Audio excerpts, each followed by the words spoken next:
Pag-uusapan natin dito ngayon ay kung paano ka magkakaroon ng linya.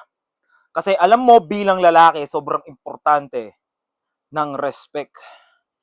Alam mo na binabastos ka ng mga nasa paligid mo, ng mga kaklase mo, ng mga katrabaho mo, hindi mo na nagugustuhan. Dati, parang nakakakilig pa eh. Di ba mapapansin mo sa social media na nauuso tong mga boyfriend type shit na kung ano man yan, na binabatukan, tinutulak, sinisigawan. Sa pagkakaintindi ng karamihan pagdating sa ganong klaseng bagay na kunyari may jowa ka man, ganun-ganun yung tiyatrato sa'yo, sinisigaw-sigawan ka, minumura-mura ka, yung mga katrabaho mo, hindi ka nire-respect, kahit sa mga simpleng bagay lang, binabatukan ka, ganyan. Dito natin ngayon matutunghayan, dito natin pag-uusapan ngayon kung paano ka magkakaroon ng boundaries, na linya sa sarili mo. Lalo na kung ikaw ay worms, nag-asawa ka na dyan, ito, ngayon pag-uusapan natin. Pinabilog-bilog ko ang tao, ayaw magpasakop sa mga bobo. Gusto ko lang salohin ang mga pera ko, ayoko lang sila isabit sa mga pangarap ko. Black coffee nga pala. All-time favorite ni Fela. Diba sabog sa inyo eh. Lagi ako naka-black coffee. Hindi ako yung coffee ko black na, coffee ko black eh. May asukal yan, bading ka. Uminom ka ng black coffee na walang tamis. Testingin mo. Diba?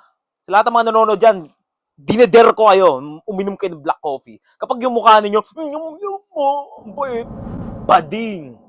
G-A-Y, kalalaki mong tao, gusto mo lagi, sweet, sweet.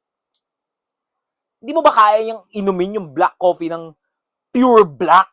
Kumbaga, nandun yung, gano'n ang life eh. Hindi naman laging happy-happy. Hindi naman laging, this is fun, fun, fun, fun. Hindi naman araw-araw ganun eh. Minsan talaga makakaranas ka ng heartbroken. Minsan mawawalan ka ng work, mawawalan ka ng pera, mawawalan ka ng girlfriend, mawawalan ka ng tropa. Ganun ang life. Balance eh. Kaya nga may yin and yang eh, na inimbento. So minsan, mapait ang buhay, minsan, di ba?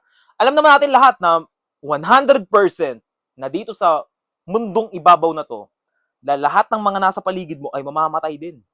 So, darating din talaga yung araw na malulungkot ka. So, hindi forever na magiging masaya. So, bakit ka takot uminom ng black coffee? Balik tayo doon sa mismong topic. Bakit ka takot uminom ng black coffee? Gusto mo lagi, walang damis eh. Gusto ko ng damis. Bading ka. Umarap ka. Namnamin mo.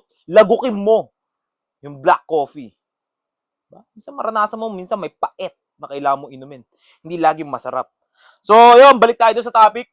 Pag-uusapan natin kung paano ka magkakaroon ng red line o boundaries. Kasi may nag-comment dito sa isang pelas natin sa itong last video ko. May nag-comment doon na, Fela, magturo ka naman kung paano magkaroon ng boundaries. Kasi ako mga Fela, babalikan ko lang din sa inyo. Mabilisan lang na hindi rin ako nire-respect noon.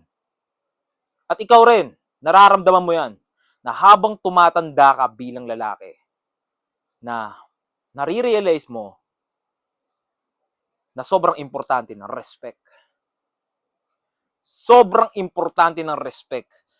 Kung mapapansin mo, kung nagkaroon ka na ng girlfriend na sinisigaw-sigawan ka o hindi ka nire-respeto ng mga katrabaho mo, yung mga tropa mo, marirealize mo na sobrang importante ng respect. So, paano mo mabibuild yung sarili mo ng boundaries o linya o red line na hindi sila lalagpas doon, nare-respetuhin nila na, hindi na pwede basta-basta to. Kasi nakakita ka ng mga gangster sa lugar ninyo, ng mga OG dyan, o mga malalaking katawan, o kahit mga payat siya, pero nararamdaman mo yung aura na may fear yung taong yon. Kumbaga, hindi mo siya pwede babasta-bastahin kasi meron siyang binild.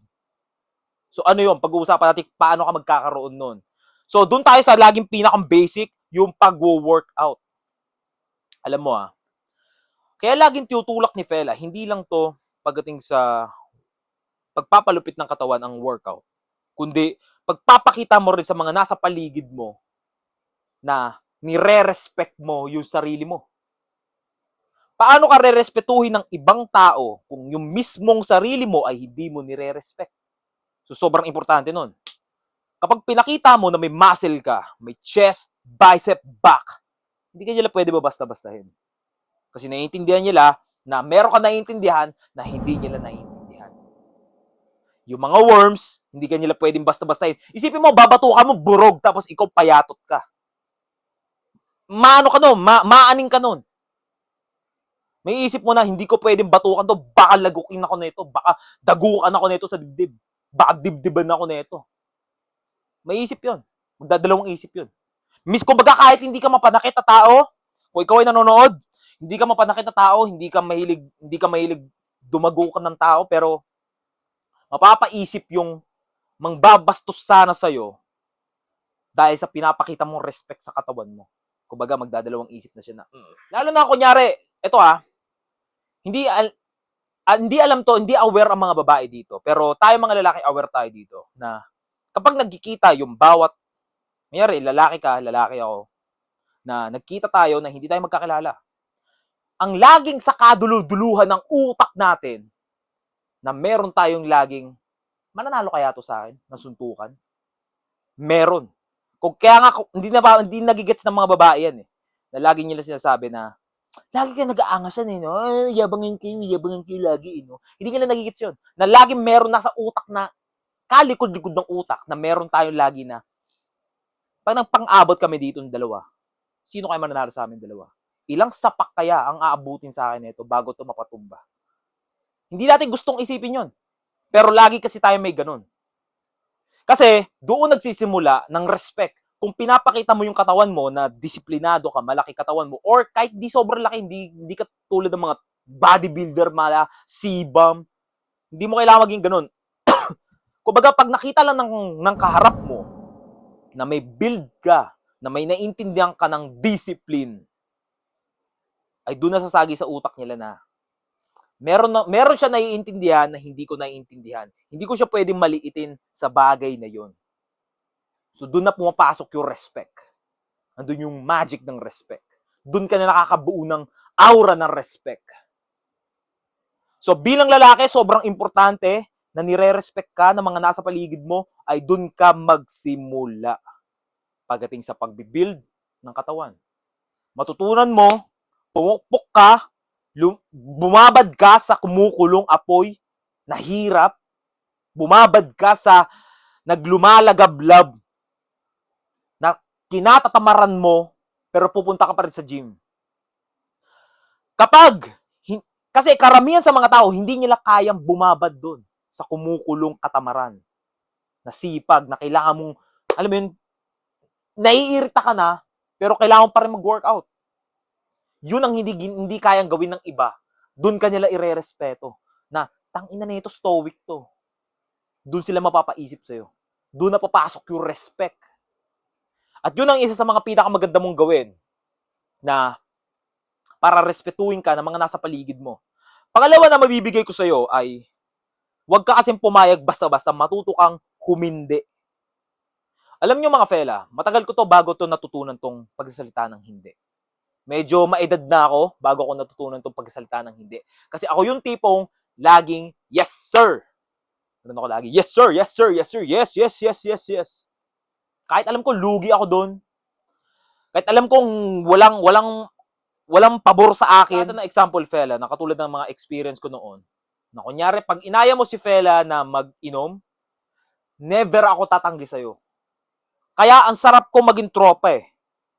Kaya madali akong ayain, kaya lagi ako inaaya sa mga bawat gimikan, bawat club, bawat ganto-ganyan. Kasi ako yung tipong, tara, G. Lagi kasi akong oo. Hindi ako marunong tumanggi.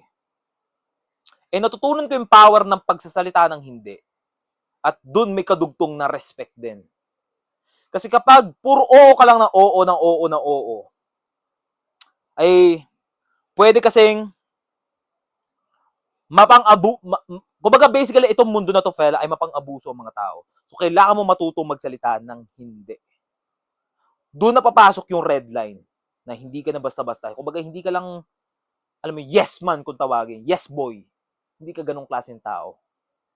So kailangan mo matutunan magsalita ng no at mag-build ka ng muscle mo. Ng bokto. So, yun. Yun ang kailangan mo i-build. Para magkaroon ka ng red line na hindi ka ibabasta-basta ng mga nasa paligid mo. Kunyari, nag-aaral ka pa. Pakita mo sa mga kaklase mo na malupit yung katawan mo. Isipin mo, mabubuli ka ba neto? Hindi ka mabubuli neto. Kasi sa school namin dati, meron kaming mga kaklase na burog siya kaya hindi siya nabubuli talaga. Laki ng katawan eh. Tawag na nga, kumbaga may palayaw na nga siya eh. Tinatawag na siyang burog. Pag sinabi mong burog, kilala mo na sa loob ng classroom namin. So yun, kumbaga natatakot silang bulihin, natatakot silang asarin yung taong yun kasi alam niya lang, may kalalagyan eh. Pero yung taong yun, yung kilala ko na yun kasi talagang kayang bumuhat ng kamay nun. Pero kung ikaw ay hindi ka nagbubuhat ng kamay, hindi ka mapanakit na tao, pwede mong pang ano yun eh, pang shield. Kumbaga pwede mong pang panakot. Pero hindi mo gawain na manakit ng tao. Pero kumbaga nandun na agad yung kumbaga hayaan mo silang mag-judge sa'yo. Yun yung maganda doon. Magiging passive skill mo yun. Mag-judge ka nila na hindi ka nila pwede ibasta-basta. Pero alam mo sarili mo na hindi ka naman panakit, hindi ka naman nananakit ng tao, pero sila na yung mag-a-adjust dahil sa pinapakita mong resulta sa katawan mo. At pangalawa, yung pagsasalita mo ng no. Aralin mo. Tingnan mo kung gaano kagaan ang life mo, kung gaano ka basic ang lahat kapag nagdo-no ka. Kunyari, inaya ka ng birthday, pero may meeting ka, gantong oras. May trabaho ka, gantong oras. Pero dahil marunong ka magsalita ng no, doon ka nila respetuhin na, may ginagawa kasi siya. May work kasi siya. May obligasyon kasi siya. Kasi kapag puro oo ka lang ng oo, mawawala sa'yo ng respect yung mga tao, yung mga nasa paligid mo. Sabihin nila, sakal ko to sa leeg. Hawak-hawak ko to.